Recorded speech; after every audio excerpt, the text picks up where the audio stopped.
দুই দিন আগে দেশের একজন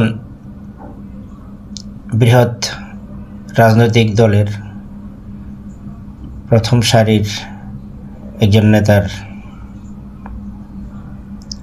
বক্তব্য লক্ষ্য করেছি। তিনি তার দলের প্রধানকে ইমাম বলে অভিহিত করেছেন। আসলে এটা তিনি যথার্থই বলেছেন, কারণ একটা দল বা একটা জাতির প্রধানকে আরবিতে ইমামই বলা হয়।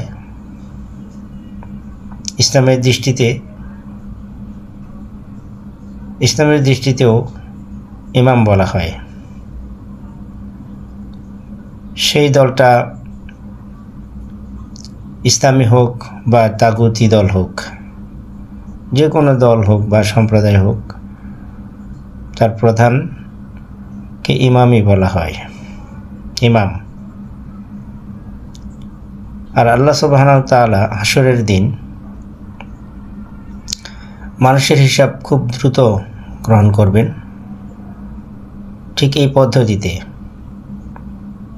যে তিনি হাশরের দিন প্রত্যেক জাতিকে তাদের নেতা সহ ডাকবেন। তো নেতার হিসাব নিয়ে নিলে কর্মীদের হিসাবের আর প্রয়োজন হবে না। আল্লাহ বলে দিবেন, ওয়ামতাজুল ইয়াওমা আইয়ুহাল মুজরিমুন, আজকে মুজরিমরা আলাদা হয়ে যাও। আর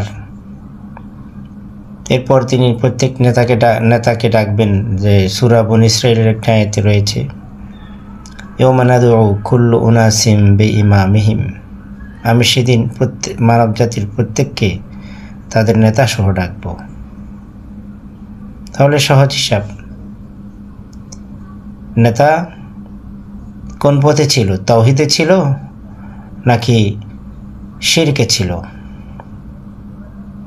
তাওহীদে থাকলে তাহলে কর্মীরাও তাওহীদে ছিল, আর শিরকে থাকলে কর্মীরাও শিরকে ছিল।